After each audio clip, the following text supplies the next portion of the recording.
Hello, my name is Stephanie, and I was born in a doll factory. Okay, it wasn't really a factory, it was a girls' orphanage. But it had always seemed weird to me. Sometimes, when we all came to the dining room to eat, one of the chairs would stay empty. It meant that one of us had been chosen again. Our teachers called us all sisters, but we weren't relatives or even friends. Strict rules forbade us from growing close to each other. Our director was called Madam Griffin, and none of us had ever seen her. Once when I was a kid, I snuck onto the floor where her office was. I will finally see what she looks like, but a teacher caught me and I was punished.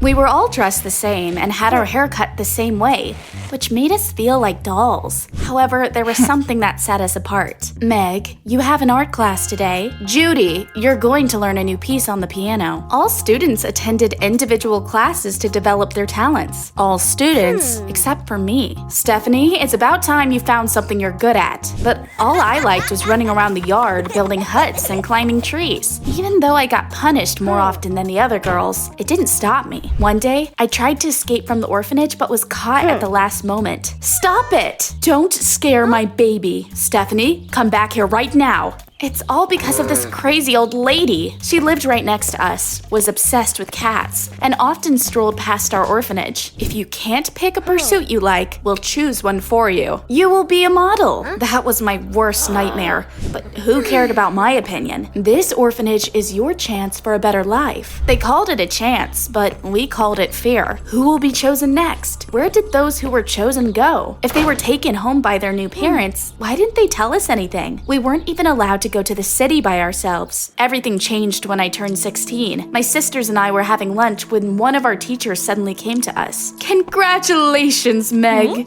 You've been chosen. For a few moments, a tense silence fell over the table. Meg turned white as snow, and the teacher led her away. Later, I saw her sit in a black Jeep with tinted windows. There are 6 of us left. That day, I decided to skip class and hid in the library. At some point, our teacher suddenly walked in. I hope they're satisfied with Meg. There shouldn't be any issues. Madam Griffin is never wrong. After they left, I suddenly heard a rustle. Judy?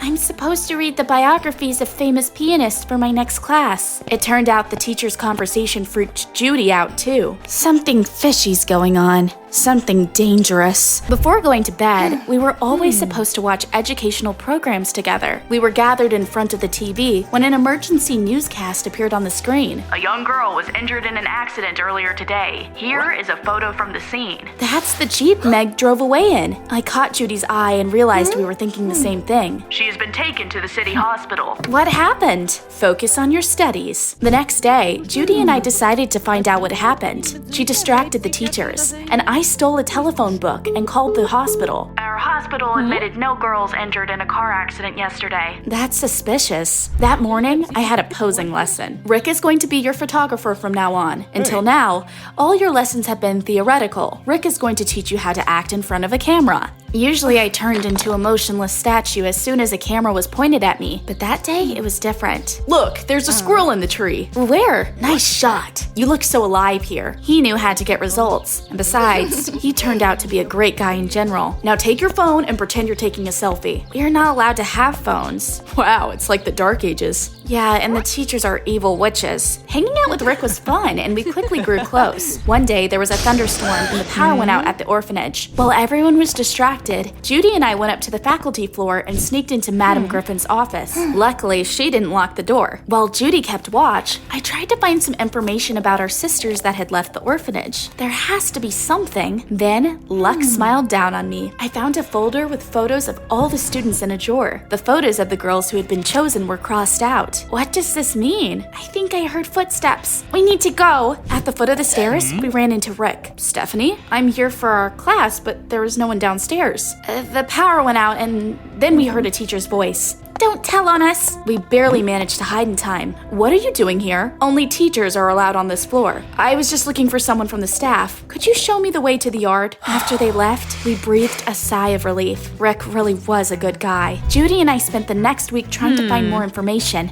but nothing came of it. If only we had internet access. Soon, a celebration was held in our dark kingdom. It was Judy's birthday. As usual, on that day, a gala was held at the orphanage. You'll even be allowed to eat a birthday cake. I'm afraid I won't fit through the door after eating this. It was supposed to be a happy evening, but something ruined it. In the midst of the celebration, 2 witches appeared. They looked pleased, and it was clear we wouldn't like whatever they had to say. Congratulations, Judy. We have a great gift for you. You've been chosen. Dang it. I hoped my gut feeling was wrong. She's not going anywhere with you. Calm down or you'll regret it. Judy was terrified but couldn't do anything. 10 minutes later, I saw her leave in a black Jeep. I won't let them get away with this. The next morning, I ignored the rules, went up to Madam Griffin's office and banged on her door. I'm not leaving until you tell me where Judy has been taken. There is no need to shout like that. Come to the phone. Judy wants to talk to you. I couldn't believe my ears when I heard my friend's voice. Stephanie, I'm okay. Don't look for me. She seemed to be crying, but before I could ask anything, she hung up. Instead of reassuring me, that talk only made me more suspicious. One day, during posing class, I couldn't help but share my concerns with Rick. You're right, it's strange.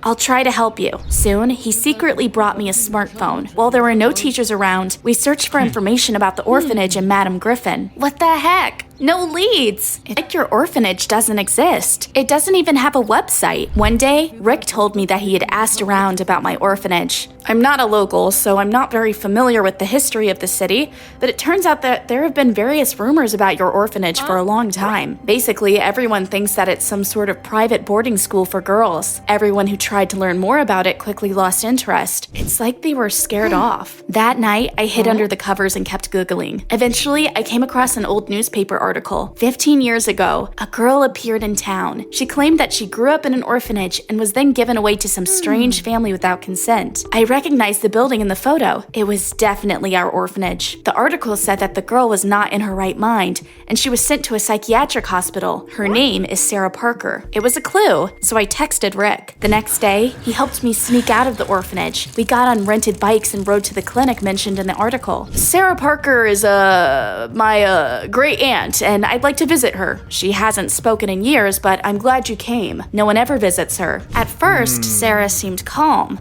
but when I started talking about the orphanage, she turned white as snow, grabbed a piece of paper and drew something. Sarah, is there something you want to tell us? I think it's time for you to leave. You shouldn't unsettle her. We were almost out of the room when Sarah shoved a crumpled piece of paper into my hand. There was a crooked figure drawn and a single word on it, doll. It made my skin crawl. I felt uneasy. I don't want to go back to that stupid orphanage. A festival is taking place in the city center today. We can spend some time there. It sounded tempting, and I agreed. The festival was out of the world. I was savoring the moment when I suddenly saw a couple that caught my attention. They got into an expensive car, and I saw a familiar face in their back seat. Meg! She looked at me pleadingly and mouthed the word, help. I managed to take a picture of the car's license plate before they drove off. Through his friends, Rick managed to find out who it belonged to. It's the Johnsons' car. They live in a nearby town, wealthy and highly respected people. Mr. Johnson was an entrepreneur. There were articles about him online. Look, the latest article says that they do a lot of charity work and recently took in a girl who lost her parents a month ago. But this is nonsense. Meg has lived in our orphanage her whole life. I ended up with even more questions, but it was time to go back to the orphanage. I almost got caught by a warden. A teacher. Why aren't you in the living room with everyone? I thought I heard meowing. Our neighbor's cat probably climbed over the fence. A few days after that, Rick and I came up with a plan. He told my teachers he had rented a photo studio. I want to take photos of Stephanie in a professional setting. At first, the teachers didn't want to let me go, but Rick managed to convince them. Of course, he hadn't actually rented a studio. Instead, we took a bus to a nearby town. It wasn't hard to find the Johnsons' house. It was harder to wait until they left and Meg came out into the yard. I was shocked by what she told us. Madam Griffin raises girls to suit the needs of rich families. But we are not just talented daughters to them. We are living toys. The Johnsons brag about me, make me draw portraits of their friends. They don't care how I feel. I don't have any freedom. When Meg was being taken away, she heard our teachers talking and then tried to escape. That's why the accident happened. But it didn't work, and now I'm trapped in this golden cage. We'll do everything we can to get you out of here. Be patient a little longer. It's illegal. You can't adopt someone against their will. Judy must be suffering too. Rick suddenly stopped and pulled me close. His hands were very warm, and his embrace was soothing. My uncle works for a magazine. If we give him more information, he could expose them. Before I could say anything, a witch appeared. A teacher. Dang it, had she heard us? It's almost bedtime. Go to your room. That was close. The next morning, I detailed everything we learned in my phone notes. Then, I secretly took photos of my classes, sisters, and teachers. At some point, I felt like I was being watched too closely, and so I took the phone to my room. Before I left, I sent the photos and notes to Rick. The signal is terrible here. I hope he will get them. But when I came back after dinner, my phone was gone. Where is it? Is this what you're looking for? You won't need it anymore. You've been chosen. It felt like I had been hit by something heavy. You can't make me. Yes, we can. They'll come for you in the morning, and you'd better behave. They locked me in a room with no windows. Witches, all of them. At first, I panicked, but then I pulled myself together. I'd often been locked up there for bad behavior. No one knew that I had long learned how to unlock the door. After making sure there was no one behind the door, I quickly slipped out into the hallway. I managed to get out of the orphanage, but I didn't know what to do next. If only I knew Rick's address. Suddenly, a silhouette appeared out of the darkness. I was about to run, but it turned out just to be our weird neighbor. That was my chance. Have you seen my orange cat? I haven't. Please help me. I need to call someone. It's urgent. It took her a moment to understand what I wanted, but then she smiled and told me to follow her. Sweetie, calm down. Have some tea, and I'll go get the phone. I took a couple of sips and suddenly felt terribly sleepy. My eyelids closed, and the world went dark. When I woke up, the sun was shining outside the window. I was lying in an unfamiliar room, and next to me, the designer of this masterpiece needs to choose a new profession yesterday. What's going on? Where am I? The old woman's gaze changed. Now she looked like one of her sly cats. Welcome to your new family. Raising special dolls is a long-standing tradition in our city. My ancestors have been raising them for generations for wealthy families all over the world. You should be proud to be part of this legacy. So you are Madam Griffin? You're all nuts! Despite resisting, I was forced to dress up as a monstrous marshmallow and get to know my new family. She's kind of pale. We should use some rouge. Hey, you'll be my horse. Take me for a ride. I don't want to. Remember, kid?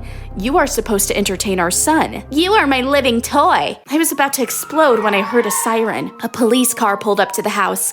Cops and Rick stepped out of it. I was saved. What's the meaning of this? You are accused of illegally adopting a teenager. You are also under arrest. I'm going to write a huge article and everyone will know about your crimes. You got my message. Ugh, I can't breathe. I was afraid we would be too late, but my uncle has good connections. After Madam Griffin was arrested, our teacher soon followed. Our orphanage got a new director who abolished all the stupid rules. Meg and several other girls were able to come back. So you've decided? I want to be a journalist. Your uncle said he would teach me. Will you help me with a new investigation? We're a team. Judy hasn't been found yet, but I'm not going to give up. I'm going to keep looking for her. Do you think I will succeed?